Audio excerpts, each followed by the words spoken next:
Friends, welcome to Josh kitchen. இன்றைக்கி நாம் புடலங்காய் வச்சு ஒரு கூட்டு செய்ய போகிறோங்க. ஈஸியாக சிம்பிளாக பண்ணலாம், ஆனால் டேஸ்ட்டாக இருக்கும். அது எப்படி செய்யறதை பார்ப்போம்.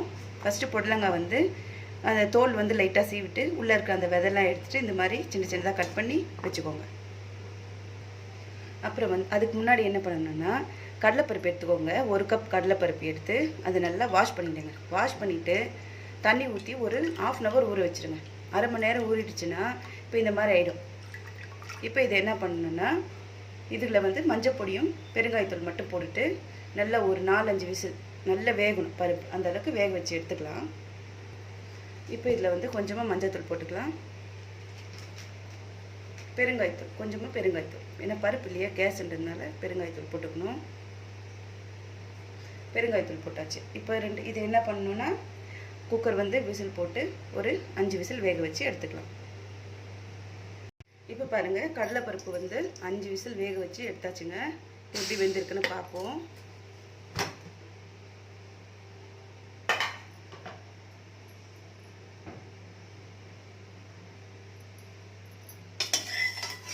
இப்போ பாருங்கள், நல்லா வெந்துருச்சா?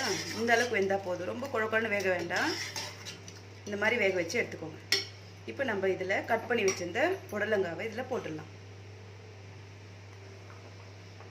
பாருங்கள், கட் பண்ணி ஃபஸ்ட்டு நல்லா வாஷ் பண்ணி கட் பண்ணி எல்லாம் வச்சுக்கோங்க. அதுக்கப்புறம் இதில் மொத்தமாக அப்படியே போட்டுருவோம். இப்போது கடலைப்பருப்பு இந்த காய் ரெண்டுமே சேர்த்து முதலே வேக வைக்கலாமா அப்படின்றது சில பேருக்கு இருக்கும். ஆனால் அந்த மாதிரி போடக்கூடாது, ஏன்னா காய் வந்து சீக்கிரம் வெந்துடும், பருப்பு வந்து சீக்கிரம் வேகாது. அதனால தான் நம்ம வந்து ஃபஸ்ட்டே என்ன பண்ணுறோம், பருப்பு வந்து நல்லா ஒரு 5 விசில் வேக வச்சுட்டு அதுக்கப்புறமா இதில் காய் சேர்க்குறோம். இதெல்லாம் மிக்ஸ் பண்ணிவிட்டு மறுபடியும் என்ன பண்ணேன்னா, கொஞ்சம் தண்ணி ரொம்ப ட்ரையாக இருந்தது வச்சுக்கோங்க, கொஞ்சம் தண்ணி ஊற்றிக்கோங்க. இதில் தண்ணி ஊற்றிட்டு, இப்போ நான் இது வந்து தண்ணி இருக்குது அதனால் போதும் இந்த காய் வேகிறதுக்கு. ஒருவேளை ட்ரை ஆகிடுச்சு அப்படின்னா இன்னும் கொஞ்சம் தண்ணி ஊற்றிட்டு ஒரு 2 விசில் வச்சுக்கோங்க, போதும். காய் வந்து சீக்கிரம் வெந்துடும், அதனால் ஒரு 2 விசில் வச்சுருங்க. ஒரு குக்கர் வந்து லேட்டாக வேகுன்னா ஒரு 3 விசில் வச்சுக்கோங்க, போதும். இப்போ இதில் வந்து உப்பு இப்பயே போடலாம், அப்படி இல்லைன்னா வெந்த பிறகு கூட உப்பு போட்டு மிக்ஸ் பண்ணிக்கலாம். ஓகேவா? இப்போ இதை வந்து மூடி போட்டுட்டு ஒரு 2 விசில் வேக வச்சு எடுத்துக்கலாம்.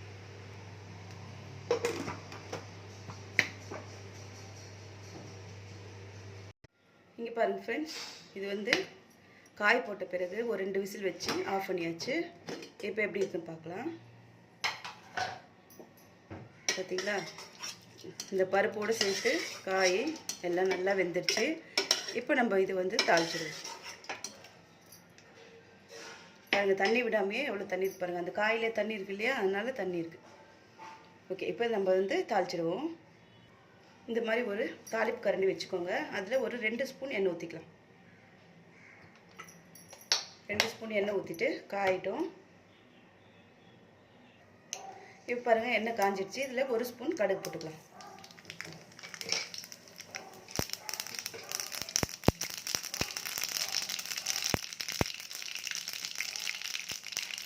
கடுகு வெடிஞ்சதும் ஒரு 4 பல் பூண்டு தட்டி வச்சுருக்கேன், அதை போட்டுக்கலாம். அதில் 2 காஞ்ச மிளகா, கொஞ்சம் கருவேப்பிலை,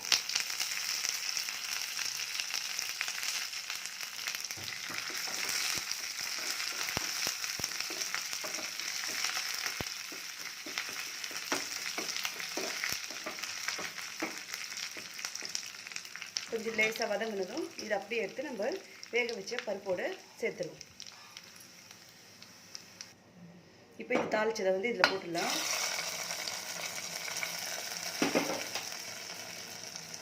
நான் வந்து இப்போ ஸ்டவ் ஆன் பண்ணி இந்த பருப்பு வந்து இந்த வச்சுருக்கேங்க. ஏன்னா கொஞ்சம் தண்ணியாக இருக்கு இல்லையா, அது கொஞ்சம் திக்காகும், அதனால். இப்போ தாளிச்சது இதில் போட்டுட்டு கொஞ்சம் நல்லா மிக்ஸ் பண்ணிடுவோம். கொஞ்சம் கூட்டுனா கொஞ்சம் திக்காக இருந்தால் நல்லாயிருக்கும் இல்லையா. இப்போ நம்ம கார குழம்புலாம் சாப்பிட்றோன்னா அதுக்கு இந்த மாதிரி ஒரு கூட்டு செய்யுங்க. ரொம்ப அது காரமாக இருக்கிறதுனால இது வந்து சைட் டிஷ்ஷாக சாப்பிட்றதுக்கு நல்லாயிருக்கும். இன்னும் கொஞ்சம் நேரம் நீங்கள் ஸ்டவ்வில் வச்சிங்கன்னா கொஞ்சம் திக்காகிடும். இப்போ நம்ம வந்து இதில் உப்பு இன்னும் சேர்க்கல, நம்ம உப்பு வந்து இப்போ போட்டுக்கலாம். இப்போ இதுக்கு தேவையான அளவு நான் உப்பு போட்டுக்கிறேங்க. நான் கல் உப்பு போடுறேன், நீங்கள் பவுடர் கூட போட்டுக்கலாம்.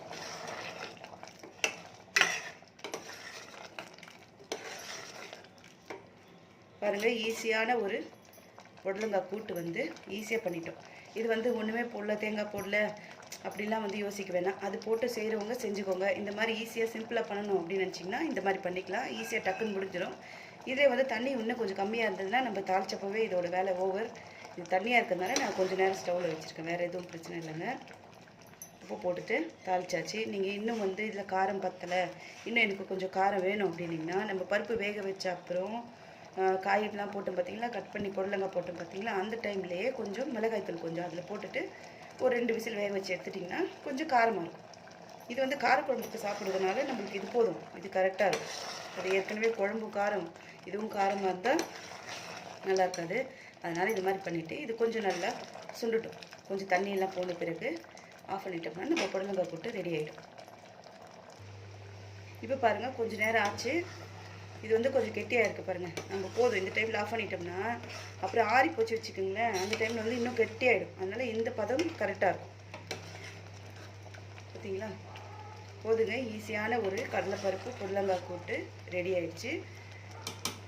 இந்த மாதிரி ஒரு கூட்டு நீங்கள் வந்து வீட்டில் ட்ரை பண்ணி பாருங்கள். ட்ரை பண்ணி பார்த்துட்டு எப்படி இருந்ததுன்னு எனக்கு கமெண்ட் பண்ணுங்கள். இந்த வீடியோ உங்களுக்கு பிடிச்சிருந்ததுன்னா லைக் பண்ணுங்கள், ஷேர் பண்ணுங்கள், மறக்காமல் நம்ம சேனலை சப்ஸ்கிரைப் பண்ணுங்கள். ஓகே ஃப்ரெண்ட்ஸ், பாய்.